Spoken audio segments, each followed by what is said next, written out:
আমি একটু গুঁড়ো মশলা নিয়েছি, জিরে বাটা, হলুদ গুঁড়ো, একটু সাম্বার, একটু কাশ্মীর লঙ্কা, একটু ধনে গুঁড়ো, আর এখানে নিয়েছি 2-3টে কাঁচা লঙ্কা। ঝালটা আপনারা কম বেশি করে নিতে পারেন, যদি বাচ্চা থাকে তাহলে একটু কম করে নিতে পারেন। দিয়ে দিচ্ছি গুঁড়ো মশলা, দিয়ে একটু জল দিয়ে দিচ্ছি।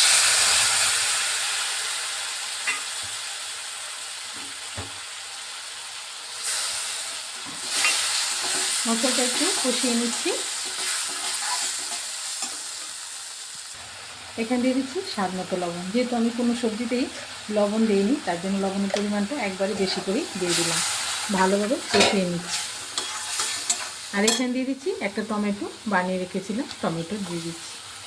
এবার টমেটো আর মশলা খুব সুন্দর করে কষিয়ে নেব। দিয়ে দিচ্ছি স্বাদ মতো চিনি। এই যে মশলাটা ভালোভাবে কষে গেছে, এখন দিয়ে দিচ্ছি এখানে ভাজা সমস্ত সবজিগুলো।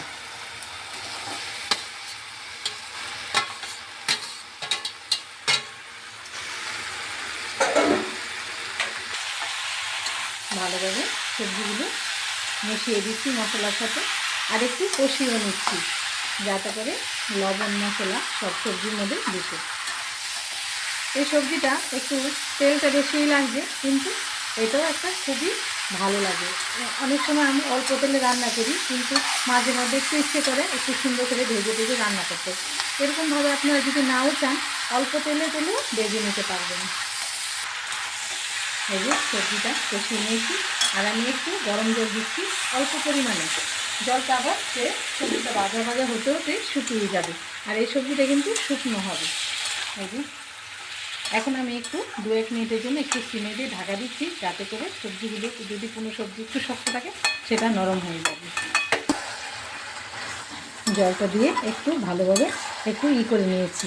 একটু সবজিটা একটু একটু আস্তে হালকা হালকা থাকবে, ভিজা ভিজা থাকবে, ভালো লাগবে। এই যে সব সবজি কিন্তু খুব সুন্দর সিদ্ধ হয়েছে। এই যে সব এখন এখানে দিয়ে দিচ্ছি অল্প একটু গোটা গরম মশলা গুঁড়ো, দিয়ে দিচ্ছি অল্প পরিমাণে একটু ঘি। এবার ভালোভাবে এটা মিশিয়ে নিচ্ছি। একদম রেডি হয়ে গেল মিক্স সবজি। এটাকে নবরত্ন সবজিও বলা যায়, এটা মিক্স সবজি কেউ যেভাবে বলে। এই যে এভাবে ভালোভাবে একটু নেড়ে চেড়ে নামিয়ে দিচ্ছি। এই যে রেডি হয়ে গেল, এখানে নামিয়ে নিয়েছি। আর এখন দিয়ে দিচ্ছি এখানে একটু ধনেপাতা কুচিয়ে রেখেছি, ধনেপাতাটা উপরে ছড়িয়ে দিচ্ছি।